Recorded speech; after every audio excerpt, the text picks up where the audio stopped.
అందరికీ ప్రైజ్ దలాడండి. ఈరోజు యాకోబు రాసిన పత్రిక గురించి చదువుకుందాం. మొదటి అధ్యాయం మొదటి వచనం నుంచి చదువుకుందాం. దేవుని యొక్కయు ప్రభువైన యేసుక్రీస్తు యొక్కయు దాసుడైన యాకోబు అన్యదేశముల యందు చెదురుగిన 12 గోత్రముల వారికి శుభమని చెప్పి వ్రాయునది. నా సహోదరులారా, మీ విశ్వాసమునకు కలుగు పరీక్ష ఓర్పును పుట్టించునని ఎరిగి మీరు నానా విధములైన శోధనల్లో పడినప్పుడు అది మహానందమని ఎంచుకొనుడి. మీరు సంపూర్ణులను అనునాంగులను ఏ విషయములోనైనను కొదవలేని వారై ఉండునట్లు ఓర్పు తన క్రియను కొనసాగింపనీయుడి. మీలో ఎవనికైనాను జ్ఞానము కొదువగా ఉన్న ఎడల అతడు దేవుని అడగవలెను, అప్పుడు అది అతనికి అనుగ్రహించబడును. ఆయన ఎవరిని గద్దింపక అందరికీ ధారాళముగా దయచేయువాడు. అయితే అతడు ఏమాత్రమును సందేహింపక విశ్వాసముతో అడగవలెను. సందేహించువాడు గాలిచేత రేపబడి ఎగిరిపడు సముద్ర తరంగమును పోలియుండును. అట్టి మనుష్యుడు ద్విమనస్కుడై తన సమస్త మార్గముల యందు అస్థిరుడు గనుక ప్రభువు వలన తనకేమైనను దొరుకునని తలంచుకొనరాదు. దీనుడైన సహోదరుడు తనకు కలిగిన ఉన్నత దశయందు అతిశయింపవలెను. ఏలయనగా ఇతడు గడ్డి పువ్వు వలె గతించిపోవును. సూర్యుడు ఉదయించి వడగాలి కొట్టి గడ్డిని మార్చివేయగా దాని పువ్వు రాలును, దాని స్వరూప సౌందర్యమును నశించును. అలాగే ధనవంతుడును తన ప్రయత్నములలో వాడిపోవును.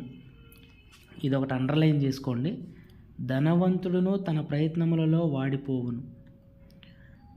శోధన సహించువాడు ధన్యుడు, అతడు శోధనకు నిలిచిన వాడై ప్రభువు తన్ను ప్రేమించు వారికి వాగ్దానము చేసిన జీవకిరీటము పొందును.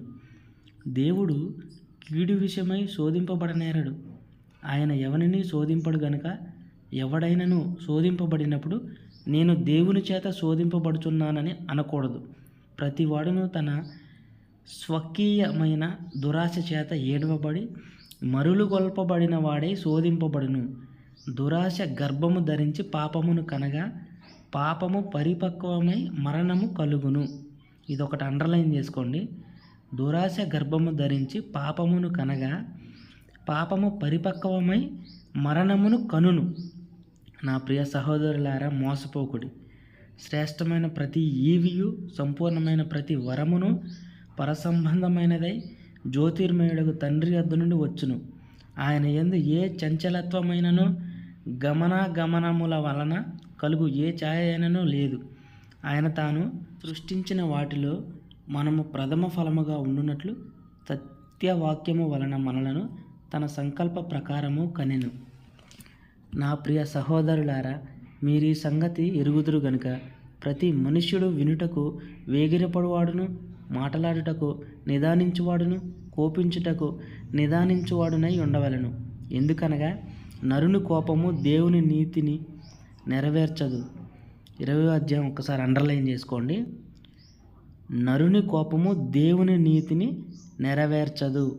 ముఖ్యంగా యాకోబు చరిత్ర మనకిచ్చే సారాంశం ఏంటంటే, మన నమ్మకాన్ని పరీక్షలలో నిలుపుకునే విధానం, జ్ఞానానికి ప్రార్థించడం, ఆగ్రహాన్ని నియంత్రించడం, ధనాన్ని క్రమంగా ఉపయోగించడం మరియు దేవుని సహాయంతో జీవించడం వంటి ఆధ్యాత్మిక సూత్రాలను వివరించేది దీని సారాంశం.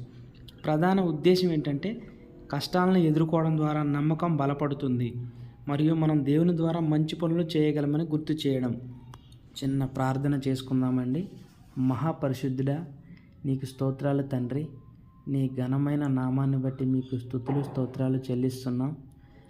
ఇలాగే మేము ప్రతిరోజు కొత్త వాక్యాన్ని, కొత్త మాటని తెలుసుకునే విధంగా సహాయం చేయమని నజరేయుడైన యేసు నామములో అడుగుతున్నాము తండ్రి. ఆమెన్. ఈ వీడియో నచ్చితే సబ్స్క్రైబ్ చేయండి. అలాగే రోజు మనం చదువుకునే కొత్త వాక్యాన్ని గురించి మీరు తెలుసుకోవాలనుకుంటే లైక్ చేయండి, షేర్ చేయండి, సబ్స్క్రైబ్ చేయడం అస్సలు మర్చిపోకండి.